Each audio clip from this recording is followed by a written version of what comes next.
Hey guys, how's it going? Zach Ginn here. What's up, guys? Rick Ginn here. And in today's video, we're going to show you exactly how to make wholesaling real estate offers when you're doing your virtual wholesaling operation. So this is a pretty exciting video. I'm really pumped up today because this week we've really helped the people with the scaling with VAs. We've helped people go from 100K to $1 million. And then yesterday, I really broke down a lot how someone who's brand new getting your first real estate deal really fast. And I feel like the virtual wholesalers, they feel left out, So we're going to help our virtual people today and really show you exactly what you need to start doing in your wholesaling operations in virtual wholesaling to really just change the one element. I mean, with acquisitions and making the correct offers, because I think that's another secret with people doing virtual wholesaling is you get the marketing down pat, you got the marketing great, but for virtual wholesaling, you have to have such a huge emphasis on acquisitions because versus regular wholesaling, I mean, when it comes to in-person local wholesaling, like we do, like about 80% of our wholesaling, we do a lot of marketing because when we go in person, it's pretty simple for us with the acquisitions. But with virtual, you're competing with people who are locally there, and acquisitions has to be so much better. And that's really what I want to talk about is not the entire acquisitions process. What I really wanted to dial down is making that offer, because the way you say the offer can mean everything if it gets accepted or not. Hands down. So I think it's important to first define what a virtual market is. So in my opinion, this is a very loose topic out there. Your local market is not your virtual. And then I believe you have an outer ring, which say within 100 miles of maybe your geographic area because you drove it. That's kind of sub-virtual. I'm talking about virtual. Like I pop into like St. Louis or like Salt Lake City, and I'm a Florida guy. Yeah, that's what we're particularly talking about. So you are at a disadvantage. You have two major disadvantages. You don't know the market as well. Time will heal that. True. And using PropStream helps with that. And then number two, you can't physically go see people. So your margin of error is much, much slimmer. And it's so important because in a local market, you can save it face-to-face. When you're virtual, you got to make sure you go through a systematic process. And if it's you or you got an acquisitions person, you have to spend a lot of time on doing this process right, because they don't see you. And guys, almost 70% of your conversation is nonverbal, meaning it's your inflection in your voice. The biggest thing I tell when I meet with a seller is I always look at their eyes. The eyes is the most important part. So understanding now your voice inflection is probably going to be 90% of this game. I'm talking about speed, tonality. Are you mirroring them? Stuff like that, because you have a limited deck of cards. So probably the most important. And I think a lot of people in virtual, they overlook this process. We're so deep in getting data and getting numbers. And then when it comes to the acquisitions process, I will let you in a little secret. Doing virtually, you have to be so much better with your acquisitions game than you do like locally.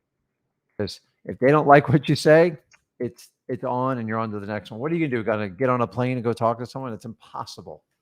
So I know some people that they'll go on planes for appointments, and I think it's a waste. I mean, it's crazy. It's insane. I mean, if you're buying like an apartment complex or something like that, I get it. But like one single family home, it's not even the money, guys. It's the time. Like if you truly committed and you were doing multiple virtual markets, you would be on a plane full time. So yeah, the tools are there to take it down virtually. I don't think we've ever done one Zoom. We're talking about doing actual phone calls and talking to people. I think it's that simple. Now, I haven't really done FaceTime. It's probably a good tool.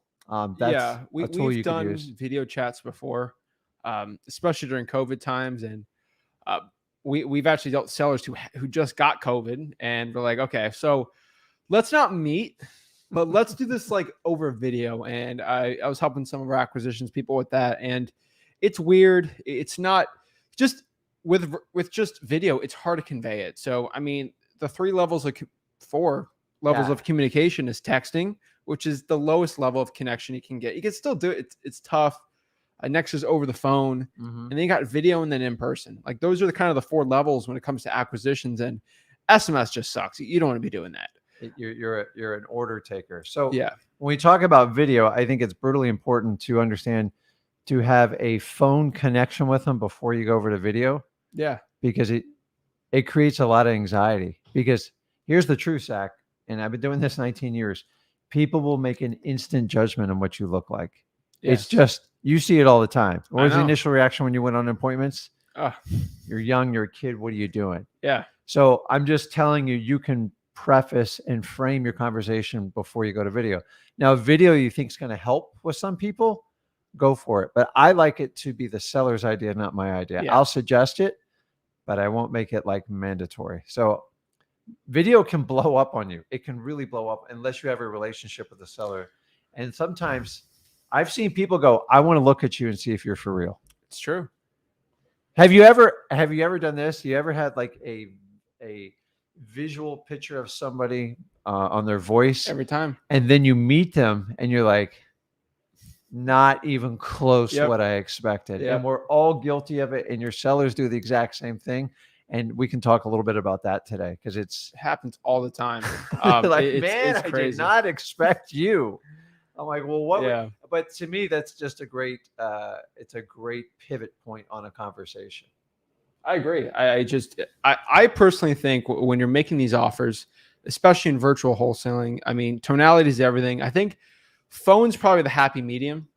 And that's kind of what I wanted to break down. So when you're actually giving these offers to your sellers, there's some very specific ways you should be doing it. And I don't think anyone really talks about it, but it's very close to the way that, we do it in our operations when we're actually in person. And first of all, I mean, we like to focus on rapport. We like to ask about the property and the 4 pillars: motivation, condition, time frame, price. But really when it comes down to giving the offer, I feel like so many people do it wrong in virtual wholesaling, but truthfully, the way that I feel is when you're doing the offer, I mean, you can't look them in the eye if you're doing it over the phone, but you kind of got to the nitty gritty. They're showing you the property and you see the pictures.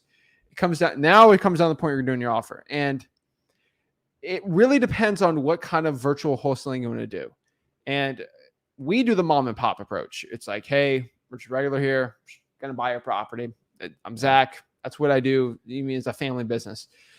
There's other people here. I just want to break down for everyone. So it's not every virtual wholesaling is the same, but I know the people that are like, oh, I run people that it's a one man or woman operation. And they're like, well, we have a big team of investors and hedge funds. And really the financing department has to underwrite this. And we have to go through escrow. And like, they just try to throw big terms.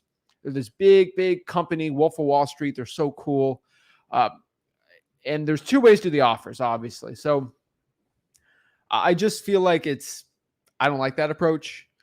We've used it. It's worked. It's just not the best. The mom and pop approach will help you beat out other people. It's just, you get less of an important touch with it. I don't like using the I word. I think the I word is terrible. I've told everyone on our team, you do not use the I word with sellers or the C word. And before anyone gets me in trouble, the I word is investor. The C word is contracts. Okay. Investor gets replaced with buyer. Correct. Contract gets replaced with paperwork. Agreement too. Or agreement, yes. And then S, you've coined this one. We don't use signature. We use autograph. Okay or autograph. Okay or autograph. Signature is scary. So, guys, yes. These are what we call trigger words. Believe it or not, from the day you've been born up to now, there's words that trigger you. And so when you hear contract, signature, anything legal, it just sets off like an automatic reaction to your nervous system. Yeah. It's like when you're driving down the road and you see those blue and red sirens. Not that I see a lot of that, but I have seen my share. You automatically like, what did I do wrong?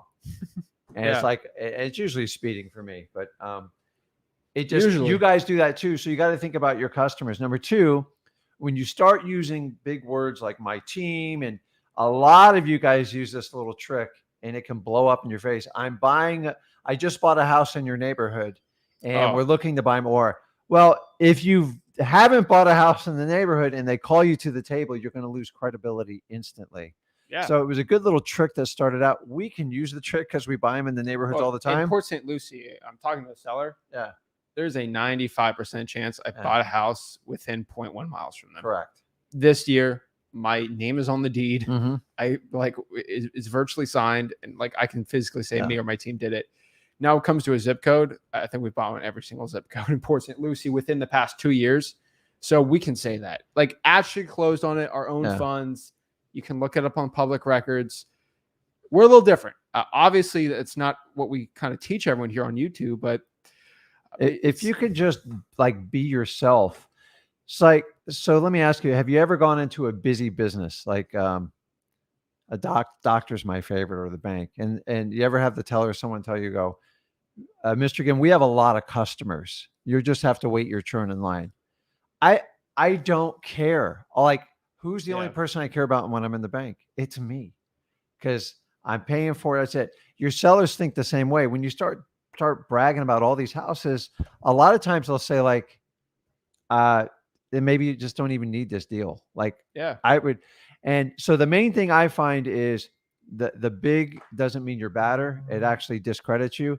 And number two, they want to put a person on it, and they want to see if you will follow through with what you actually do. So the only way you can prove it, because they don't know you, is you have to do exactly what you tell your sellers. And the minute you show any type of discredit worthiness, they're going to run. They're even going to run from a signed contract for you. So I'm just telling you guys, if you throw stuff out there and it ain't true, don't be surprised. We get more deals from our competitors because there's so many people it's the word ego, EGO. If you let your ego get in the way, I'm telling you, you will lose deals. I will bury my ego for anything in real estate. Yeah. The number one thing in wholesaling, particularly in virtual, when you're doing virtual acquisitions, is lose your ego. You're not as big as bad as you think you are. No. You're just a regular Joe. I just want to buy your house. I want to focus on life in general. Like, let's talk about this really quick for like everyone out here that makes $1 million in wholesaling. You think you're like the baddest thing on earth. You got the coolest people. Guys, you're not. There's 3 people that are better than you. Are you better than Warren Buffett? I didn't got 60 billion. I don't make $6 billion a year. Kind of impossible for wholesaling. Elon Musk, and you got like Jeff Bezos, and then everyone's like, well, I'm better than them. Well, go to Saudi Arabia. All those people have like $100 billion net worth. So I just think, in my taking your ego out of wholesaling, just in general, you will become such a better wholesaler by doing that. You will be just honestly a nicer person. Yeah. And you will take your ego out of the side, and this will make you more money. And you actually put someone's needs in front of yours, which is your motivated seller's needs. Yeah. You'll get deals all the time. You actually caring about your seller, you'll ask actual questions that actually mean something. It's huge. Yeah. So I've always had a huge connection with people. That's why I was a really good fit with wholesaling. I've paid for people's funerals. I've helped families out. That's just who I'm naturally. I am. So it works with what I do. But your ego is this thing that we've all been taught in life. We all try to look bigger than we are. We're like that, the puffer fish that blows up so something doesn't eat them. Guys, stop blowing up. You're not winning anything, and you're actually churning people off. And I got to tell you, it's one of the hardest pills to swallow because you've done it your whole life. So just become aware of your ego and go, okay, crap, that's my ego talking. Oh. Your ego is yourself trying to prove that you're right. And it doesn't matter if you're wrong, it's going to prove you're right one way or the other. True. But can we talk about this? There's a difference between ego and confidence. Absolutely. You need to have complete confidence in yourself, but there's a difference in ego and confidence. I just, because some people think, oh, having a big ego means you're really confident. What? Yes, but no. It could backfire on you. See, ego means you're always right, and you're going to find a path to prove what you said is right, even if it's wrong. It's true. Confidence, in my opinion, is something you earn. Some people pick it up sooner. And confidence in wholesaling is earned. It's earned by every deal you do, because every deal you do, you get more confident. True. The problem is people it's okay to have the right mindset and the confident, but Yeah. if you start out confident and you have no skill sets, it quickly turns into cocky, which will blow up your ego and not work with it. So I'm just, guys, check your ego, man. I got to be honest, it was one of the first things I had to check. And then whenever I find myself talking above, I just wind down. I go, listen, I just want to buy your house. That's it. I'm on the hook for it. I'm going to follow through. And you know, can we go ahead and move forward and get the deal done? Whereas you're talking about proof of funds, all this stuff. Yes, this stuff comes up, but I'm just telling you, man, at the end of the day, they buy from Zach Ginn, they buy from Rick Ginn. I am no different than anybody watching this thing. I just do exactly. So if you try to separate who you think you are and you try to portray this giant company and we're big and that, I think you turn them off. So actually, when we have competition, that was one of my main advantages. I'm just like, listen, I'm Rick Ginn Inc. End of story. That's it. So we're talking about this not because we're getting like this philosophical debate about wholesaling. It's if you keep your ego aside, especially when you're making offers, when you're dealing with other competition, it'll help you so much. When you tell a seller something and they say you're wrong, this is what it really is. I've had this before. This is where your ego get in place. Ready?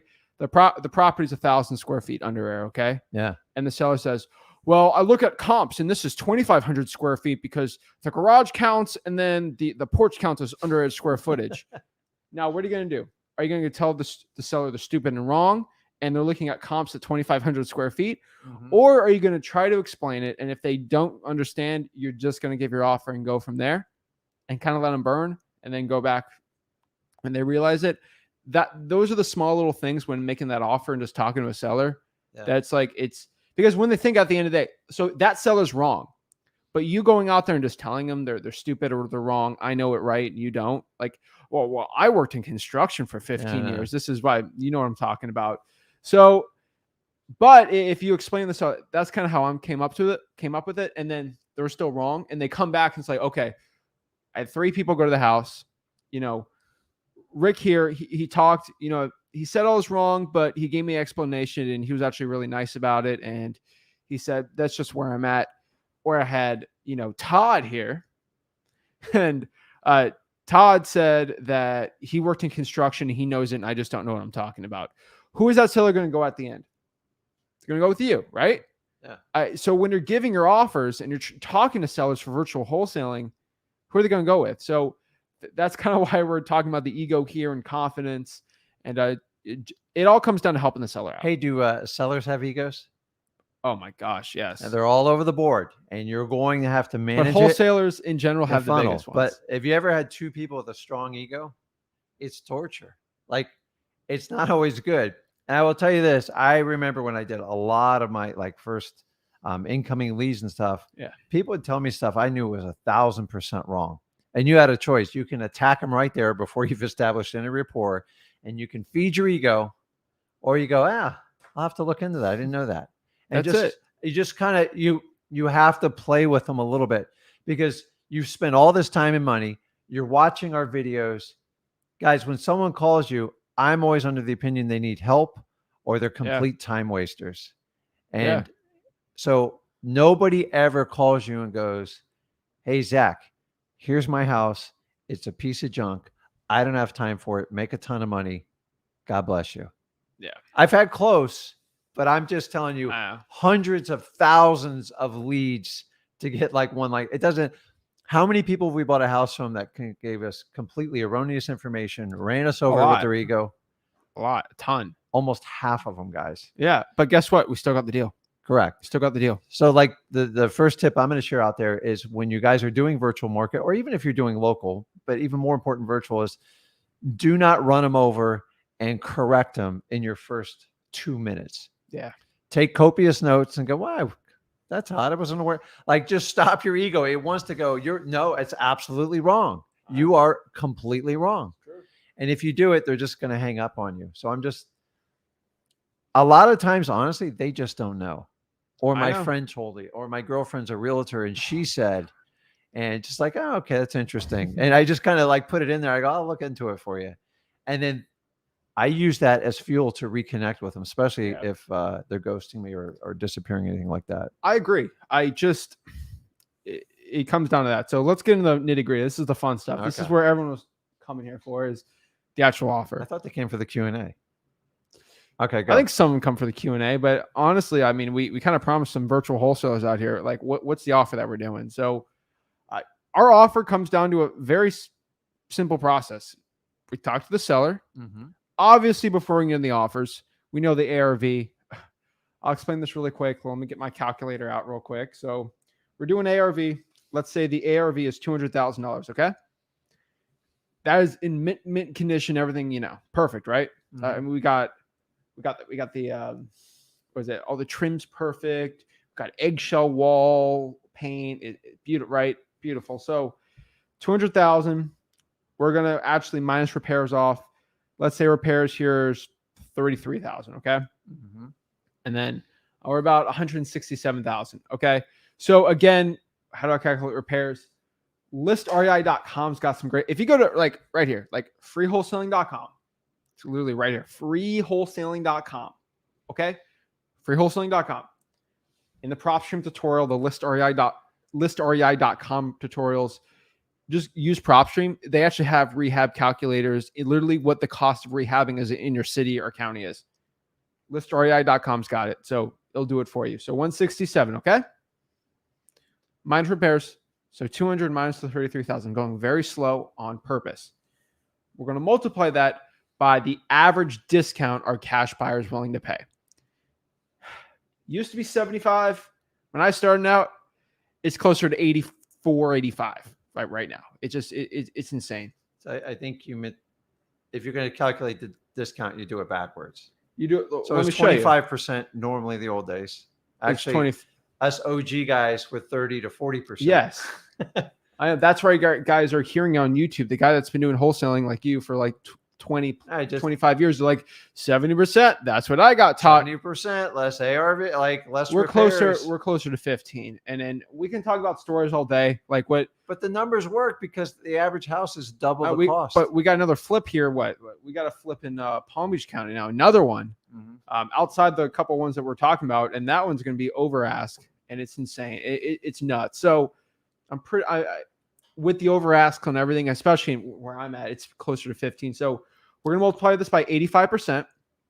That means my cash buyer is probably going to pay me $141,000, so $142,000, right? This is the best calculation ever because you know why? It's my favorite word in wholesaling. Arbitrage. I love arbitrage. Arbitrage, I'm a nerd for stats and finance. Arbitrage is amazing. So if you're literally, let's divide this by 1,000, okay? We're going to do this really, really simple for knowing how to calculate the offers and everything. So we're able to figure out that this dollar, let's say, what is it? Get your phone on you or whatever. I left it in the other room. Okay, this is a really exquisite pen. This pen, it is a nice I figured out, let's divide this by 1,000, worth $142, okay? This pen's worth $142, okay? Yeah. Take the pen.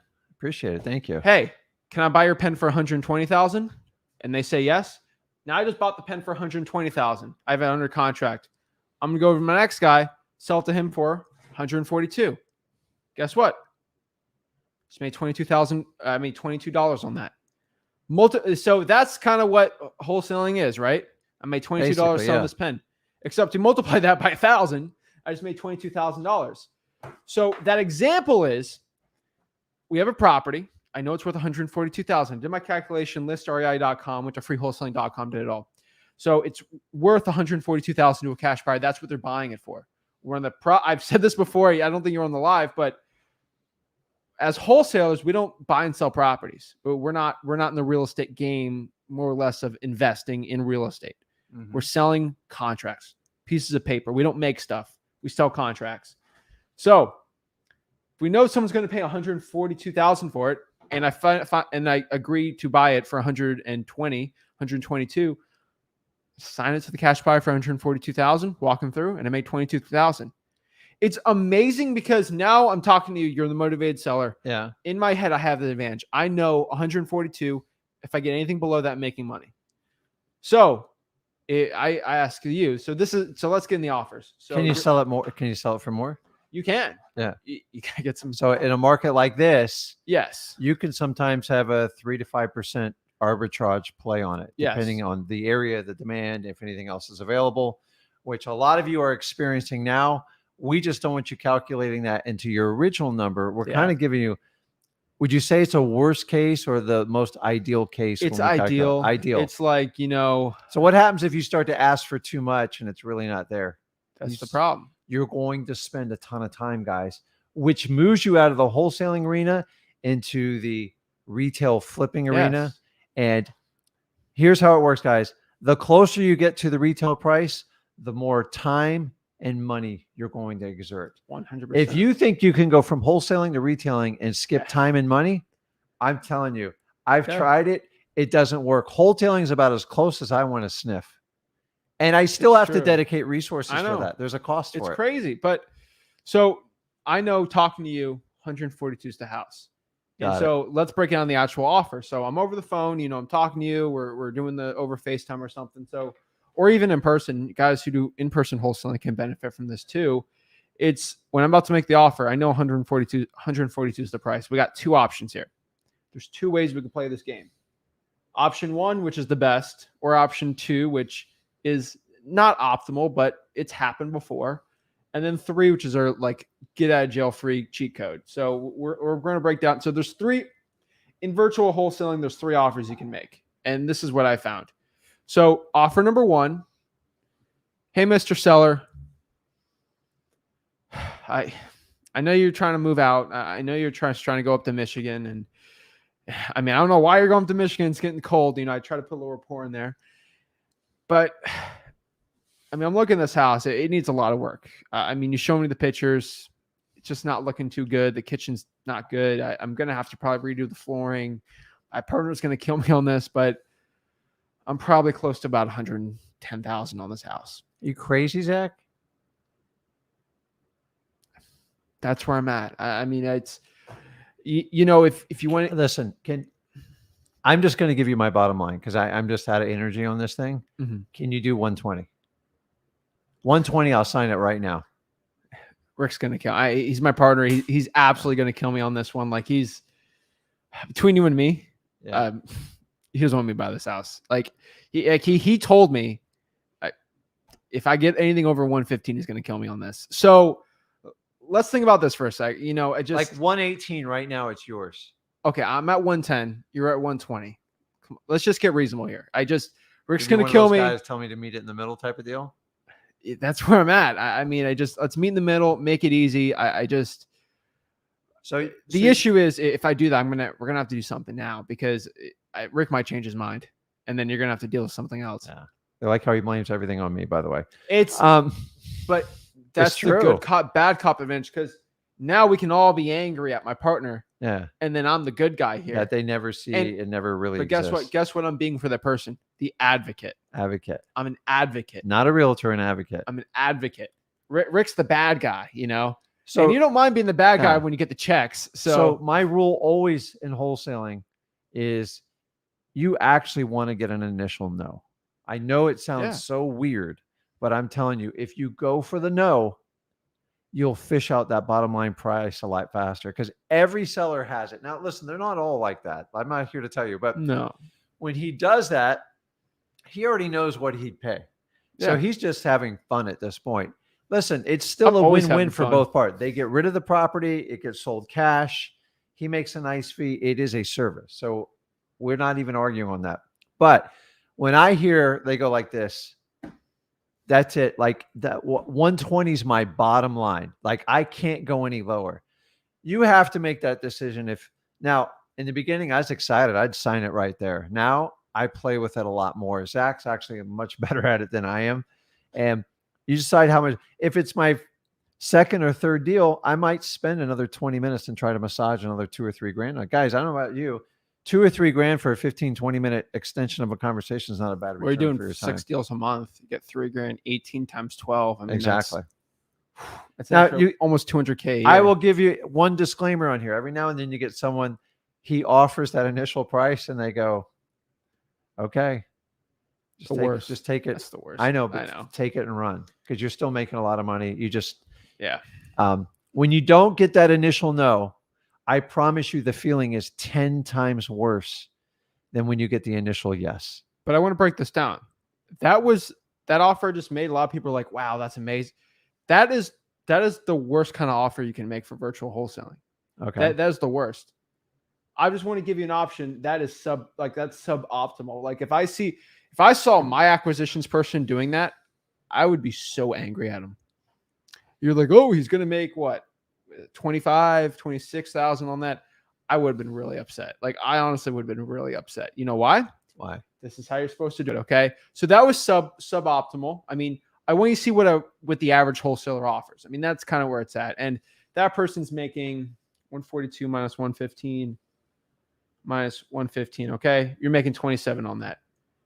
Here's a quick secret about like this.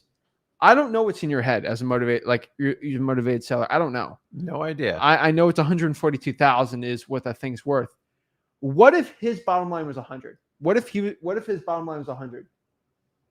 How would I have known that if I offered 110, right? Mm-hmm. If I offered 90, he might have kicked me out of the house. That's very risky, right? So the way we do it is I could have made 42. That would have been an extra 13, 14,000. What is 14,000 for most people watching this? That is almost everything, right? Yeah. I mean, and so the way that I teach it, the way that you always teach it, especially in virtual wholesaling, you're like, hey, Mr. Seller, you know, we're doing everything. Profit needs some work. I mean, just how much do you need just to get rid of this house? You know, I mean, how would it feel to get this house sold? You can move to Michigan. So the key is to avoid the trigger words. And so then, you notice like he uses the word property instead of home or yes. house. But then on that offer, how much are you really at? And we can just make it easy and you can go move. So there's a huge difference from what people want and what they need. Did you see how I didn't say price? I said, where are you at? Just so you can move. And we just call it easy. And so it just, the idea is to cut through. Not everyone's going to come through. What about the But that seller though, in that situation, you know what they say? You know, Zach, can you do 100? Like situations that happens. And then sometimes they're at 130, you know, but if that person was at 100, they would have said that. Yeah. And then internally me, like my first deal, I remember I'd be screaming on the inside, like, ah, but the way you answer that is, so say 100. 100. Scrunchy face. Rick's going to kill me at 100, you know. Blame someone. Blame your wife. Blame your husband. You know. Blame your partner. Blame your cat. Blame your dog. Like they don't know who these people are. Guys, I'm telling you, I'm man. at 80. Can we meet in the middle? You know, like something like that. You could get it for 90, but you really, Zach, I'm at 100. Get it for 100. You would have made an extra $14,000 just doing that little trick. And you do that type of offer versus the other one. You do a deal a month, an extra 14,000 times 12. Let's figure that out. So the key is doing it consistently, guys. That's what I'm telling you. $168,000 per year you would have gotten. If you do this every deal, you will squeeze so much more money out of it. People are like, oh, you're taking it. I'm not taking advantage of it. I am putting my company's reputation, my personal reputation, and I'm investing marketing dollars. I'm spending tons of time on YouTube and stuff like that. Guys, I'm just telling you, consistently go for the no, because I know it. We want you to feel awkward and uncomfortable. But I tell you, there's no worse feeling when you don't grow when you're not uncomfortable. They go, yes. And you're just like, oh. I remember I took Zach out to one of the trainings and I was rushing. You know which deal I'm talking about. I was rushing because I had a million things I want to do. And I made an offer cold just like he did. And the guy said yes right off the bat. And I just looked at Zach like, isn't that awesome? I go, it's terrible. We just left probably 30 grand on the table. And I'm not a guy, I'm not going to go back and do, you know, I've heard this term like haircut. Oh, we're going to ask for a discount. Guys, that's the problem that gets everybody in trouble in wholesaling. I'll ask for a discount when you're overcharging me for something and not disclosing it. I am all over you on it, but you're going to give me a good price on it. So if you guys get a chance, there's a book out there. It's called Go for No. It's a real simple. It's like a 30-minute read. I think get it for $8 or $9 on the internet. Richard Fenton teaches you should always get an initial no. It doesn't matter if you're insurance sales, car sales. The idea is we are fishing, guys. We are on an expedition, and I need to know what's going on in that mind of yours. True. And you have the poker deck, you have all the knowledge. You do have the upper hand. They want to get rid of the property. You just got to find a number that works. I promise you, they have a bottom line number in your head. I know. You just got to find a smooth way to get it out. But here's the cool part. It's like playing poker. I know you're not the biggest poker guy, but this is much easier in poker because you don't put all your chips This is like poker. Ready? Yeah.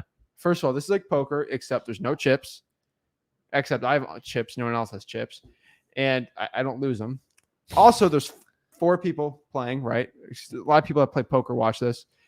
And guess what? No one can see my cards, but I can see everyone else's cards. Also, here's another cool part. I can see what the next 3 cards in the deck are going to be. Yeah. And I know what's on the 2 right now, and I know what everyone else had.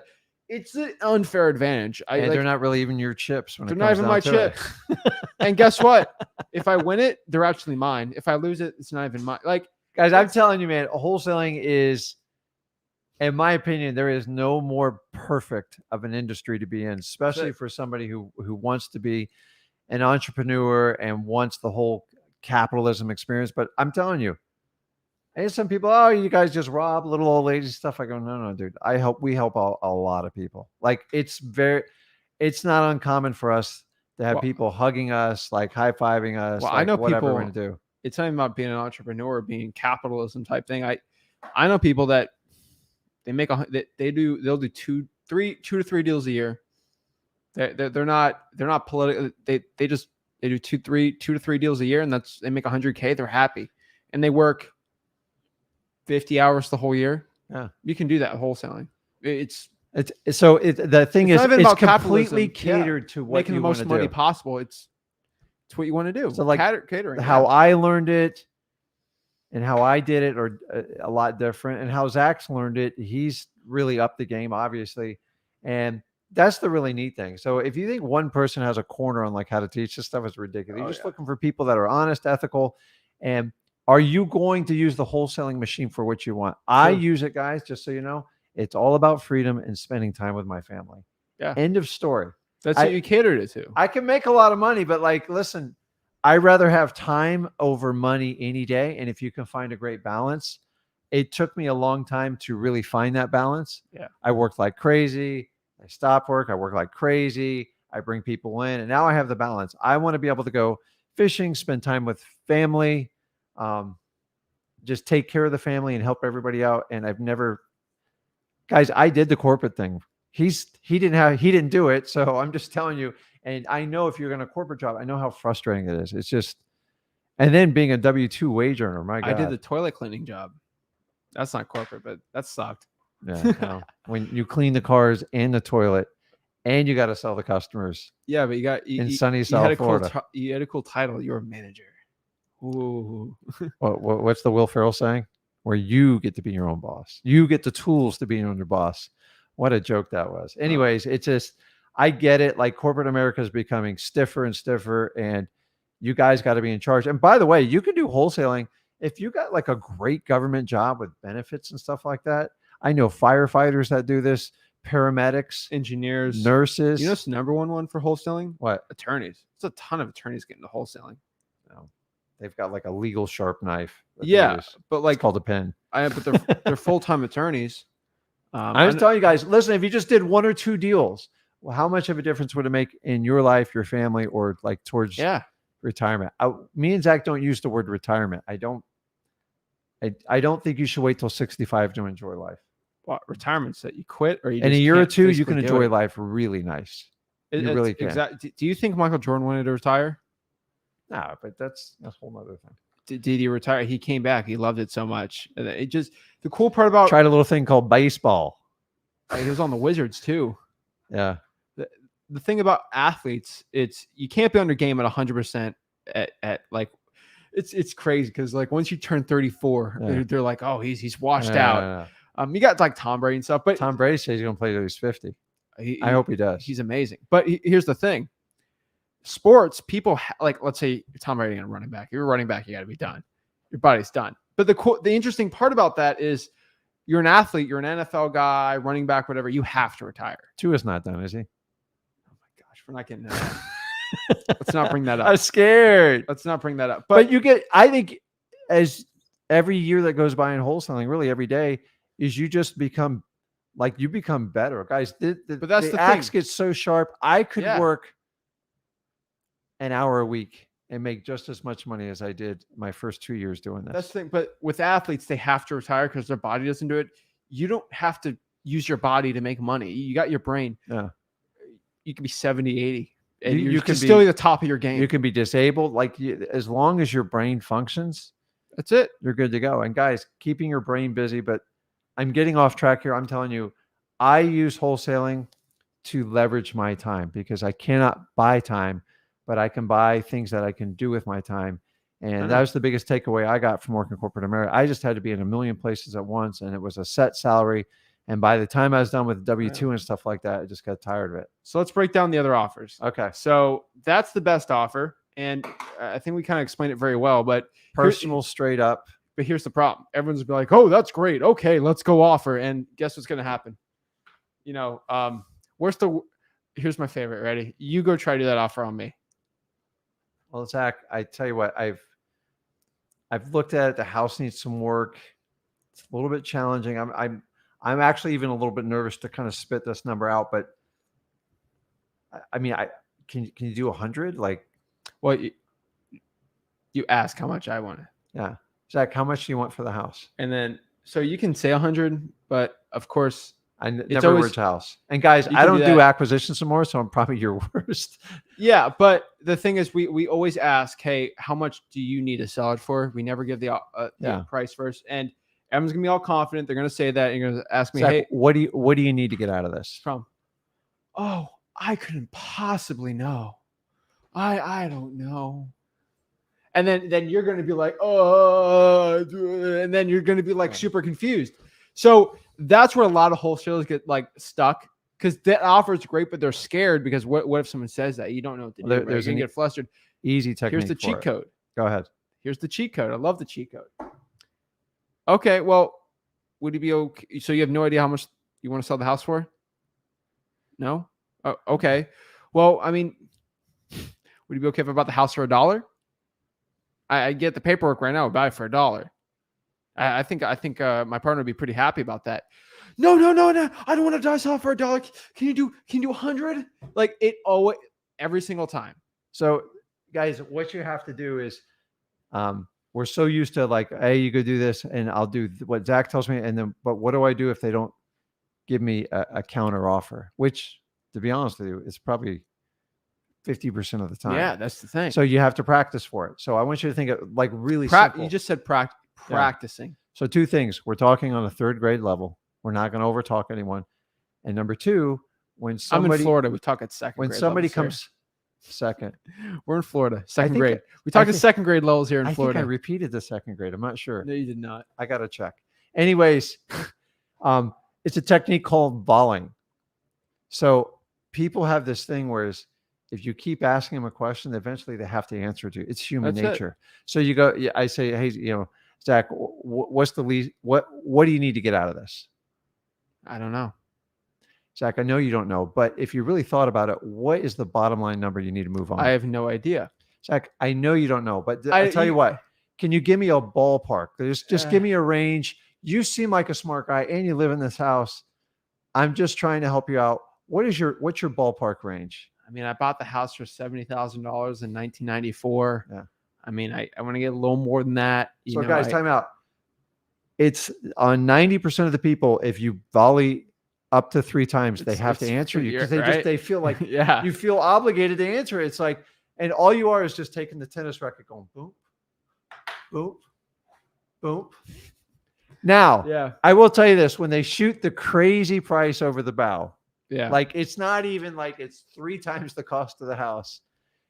Remember, don't attack, right? Sure. What do? I go, real simple. He's like, how'd you come up with that number? And just shut up. And they will tell you exactly. My neighbor listed it with a realtor and, so you're going to fix it up. And now you can start walking through and just start to requalify them again and find out. Because remember, by this time, you should know exactly why they're selling the house. Deferred maintenance. I want to be closer to my family. I want to downsize. I want to upsize. and then you got to drive that point home. So I used to sit there with my mouth open when they didn't respond to me. I used to have little old ladies go, I have no idea what the house is worth. And that's where you have a choice. You can either help them, or you can try to be like this super slick person and run them over. And I'm just telling you, it will blow up in your face. So just volley. Think about the volley. Yeah. Back and forth. True. Hey, Zach, I mean, I know you don't know exactly. I'm not here to put you on the spot. Just give me a ballpark and an idea. And then he goes back, no, I really don't know. Now, the technique, it's a little bit crazy, but somebody taught me this back in 2004. I know you don't know, but if you did know, what would it be? It's true. It's the craziest thing when you think about this phrase. And it's like, oh, crap, I got to answer that question. And that's what they do. I know you don't know, but if you did know, what would it be? True. And all you are is taking the words, rephrasing them, and serving it back. And after 3 serves, they're going to spit out something that might be aggressive. But Rick, that's it. My bottom line's 110. I can't go any lower. That's it. My wife's going to kill me. Wow. I know.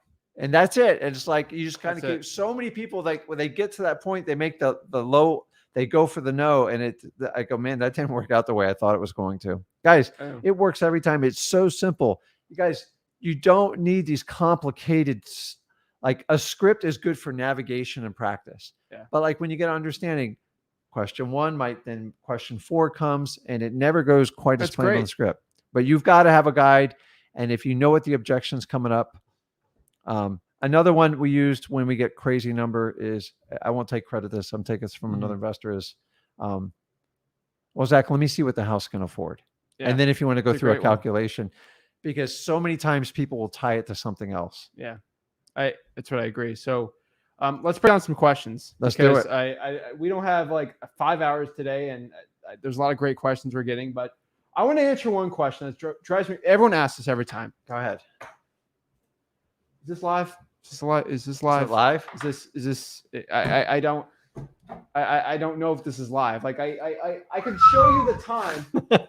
Wait, oops. I could show you the time on my phone. See, that's the problem with the ISO and stuff on this thing. It's like 9:24, 5:50. Yeah, guys, it's live. Go to the next one. Let's not waste time. I get this asked all the time. It's like 8. Let's go rapid round. Let's answer as many as we can. This is like recorded. So let's get some questions going really quick here, because we can like, honestly, you and me, we can ramble for 4 hours on a thing and we'd have a blast. But I want to help the people out, because we should have a rambling episode. Remember we did a 5-hour live once? That's fun. We can do a coordinated one though. Marco says, so basically just be yourself, be transparent about what's going on. It's easier. You don't have to lie. And if you don't have to lie, you don't have to make stuff up. See, I'm catching myself. I'm getting better. Of course. Hannah wants to know, if you're wholesaling with an attorney instead of a title company, do you personally pay the attorney to have the deal done? For the contract, yes. Let's see here. Marco says, I live in Hawaii. I want to start wholesaling, but the time difference messes me up. So that's an issue. What's the time difference? I think it's like Hawaii. 6 hours? Probably 6. I don't think it's anything. I mean, don't look at. Hey, listen, Marco. If you're going to let that time difference eat you up, wholesaling is going to be tough for you. So just deal with it. Sorry. I think it's 7. 7 hours. You're lucky if people are productive 2 hours a day. So just make a slight adjustment and move on. I mean, you got people who work midnight shifts, everything else. It just is what it is. And don't be afraid of your local market. I know people in Hawaii that like personally do it, but you can add a virtual market, but just, sorry, it's time difference. Deal with it. It's not that big of a deal. You chose to live in Hawaii. You got to deal with the consequences. Yeah, you're in paradise. So. Oh yeah, you got to suffer in Hawaii. Now I like Florida, but we'll talk. We're not going to. Hawaii's behind, so like I think. It's crazy. It's not that big of a deal. No, Marco, that's a minor obstacle in my opinion. I know. Do you do novation agreements? I don't think we do. No. Let's see here.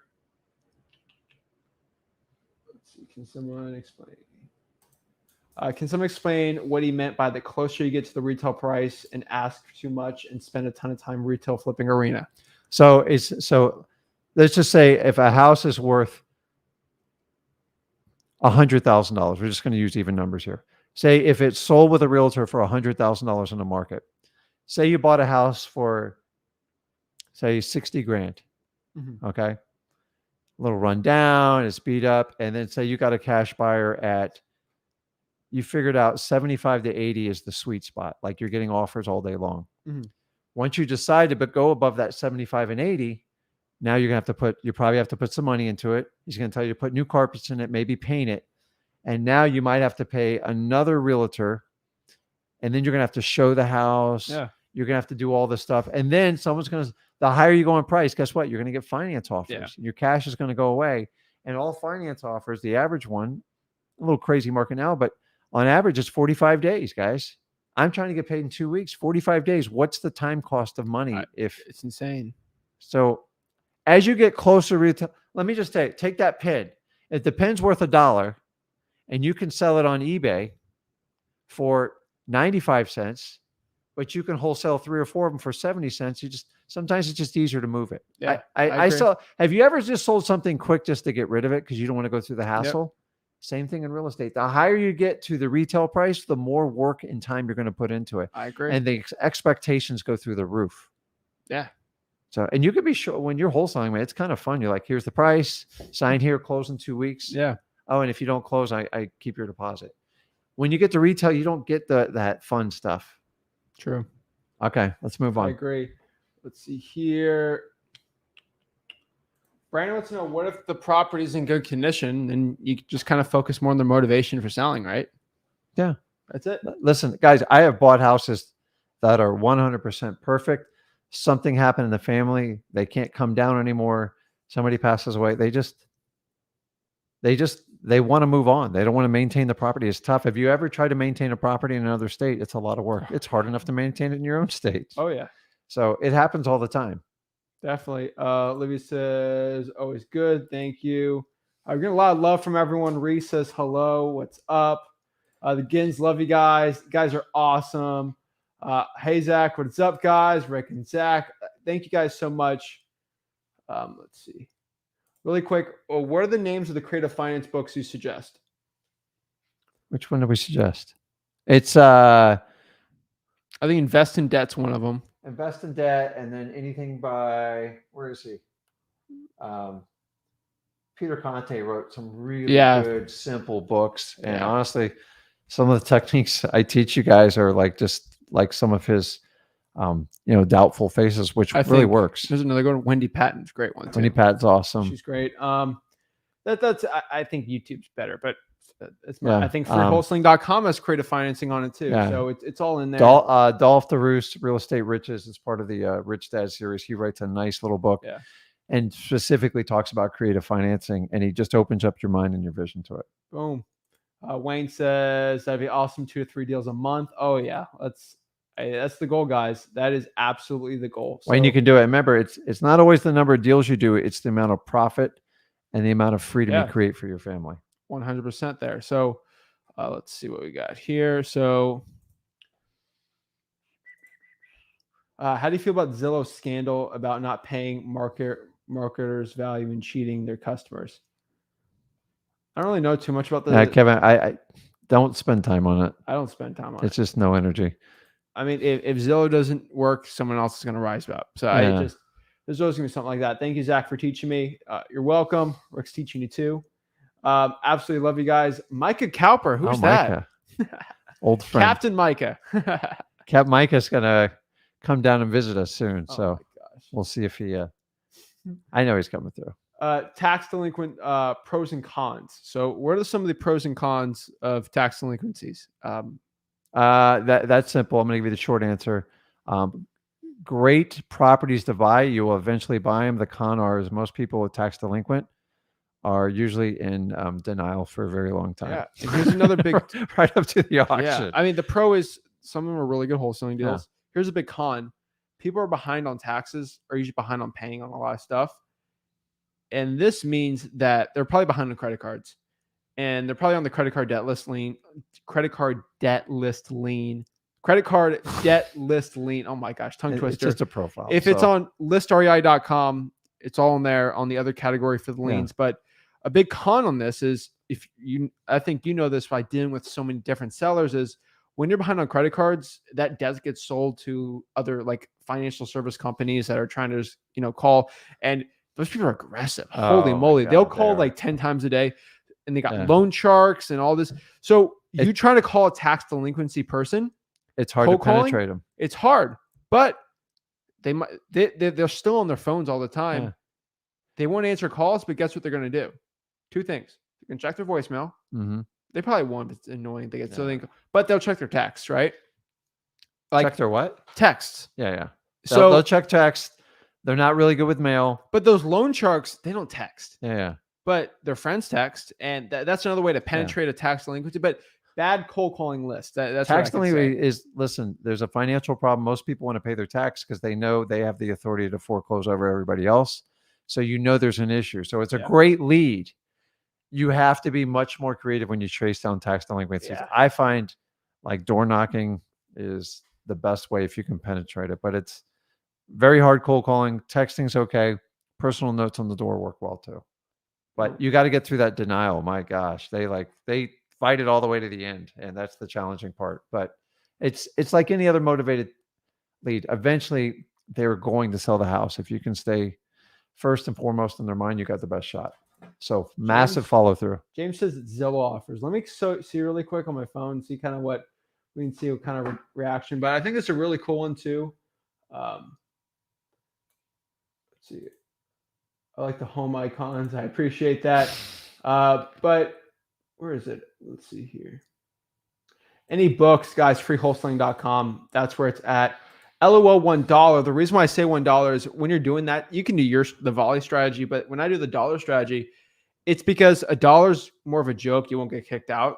You actually offer a legit low ball offer, you might get kicked out. That's kind of why I do it. The dollar you can actually write off as a joke. Go, listen, I'm just using it as an example. I've had it blow up on me a few times, but guys, when you go in and make a $20,000 offer on a $100,000 house, be prepared to have the door slammed in your face. It just doesn't work. So if you're like a little bit uncomfortable and you're offering and you're using the techniques we show you, you can get that initial. All you're trying to do is get their bottom line answer.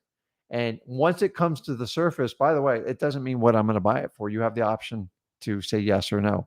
But guys, just go for the no, man. It works every time. I've taught Zach. It's one of the hardest things I ingrained into him. And I even made mistakes when I was teaching him because we got busy on so many appointments. So Zach's like, sometimes he calls me. I'm like, Zach, just take the deal. He's like, no, I'm going to get it cheaper. And it just, I let him be in charge of that with all the acquisitions people. So it's the $1 technique. But once you learn the volley, guys, if you would just practice that, and just like I taught you, it makes a tremendous difference. There's nothing worse than sitting with a motivated seller and no response. So nothing. I'm reading the Zillow thing here. They think they're manipulating prices. People are saying a corporation shouldn't be able to purchase single family homes. Like they're mad that Zillow's buying houses for over what the property is worth and destroying realtors and maybe wholesalers and investors. But no one talks about this. They'll buy your house for an insane price, but they're going to charge you 8% to do that. 8%. And then keep in mind, there's inspections. Yeah. There's tons of clauses, and they can really get out anytime they want. And guys, listen, they're buying the stuff that's the cream of the crop. And I assume they're probably going to be selling them to hedge funds, or they've got something on the back end. They're even making more money on doing it. They're losing and selling. If they make that 8% from the seller, they're a glorified realtor at that point. Yeah. They want their 6%, the 2% goes to admin, and they're pretty happy with that, right? So, and whatever. Yeah, but remember, you are a person, you're real, you're accountable. They go through a Zillow offer, you're dealing with a major corporation that's going to do inspections and everything else. I don't even look at it as competition. And I'll tell the seller, I go, I thought you said you didn't want anyone coming through the house. You want a deal that's going to be done. That's what you wanted. Zillow will not give you that. That's it. But they're more aggressive. I think they're more aggressive in certain markets than others. It's true.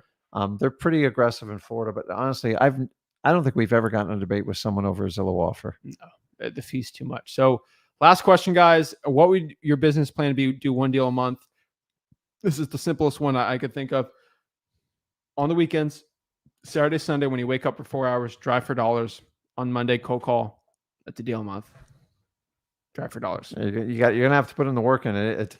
As I said, a duplex ain't going to pull up in your driveway. So it's, in the beginning, it's going through freewholesaling.com.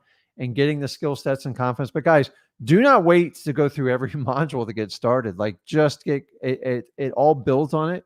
So you've got to learn how to like get your list, market to them, and then just talking to people on the phone. And what we're talking about right now, people charge you 10 grand for this stuff, man. I'm just telling you, it's so funny because we see all our competitors basically.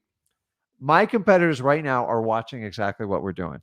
Well, do you think I care? I don't care. I want them to be better. I really do. When I say competitor, I mean other people in our market. Not competitors, yeah, but other people in the market. They're competitors. But are there competitors in Port St. Lucie? Not really. Yeah. I don't compete with them. There's buyers. There's not competitors. They're not competitors. Most people are just they're just taking orders. I root for everyone in my market. I mean, there's kids in my market making 15, 20K. I'm happy. I'm happy for them. But have you ever heard gurus where they say, I'm not going to teach anyone in my local market? The thing. You teach someone wholesaling, they'll find deals that shouldn't even be deals. So it's great. So guys, freewholesaling.com. That's where it's at. Start making virtual wholesaling offers. Let's break it down. It's not even $1, is it? It's free, right? It's free. It's free wholesaling. Actually, we do exactly what we say. It's crazy. Shocker. Everyone thinks there's like a catch to it, but guys, freewholesaling.com. Let's check it out. I appreciate it. Wholesaling documentary, new episode. It's going to be Monday, and that is the walkthrough with cash buyers and actually assigning it for a profit. So awesome. Keep it out. It's going to be on Monday. Check it out. Appreciate it, guys. Much love. Thank you.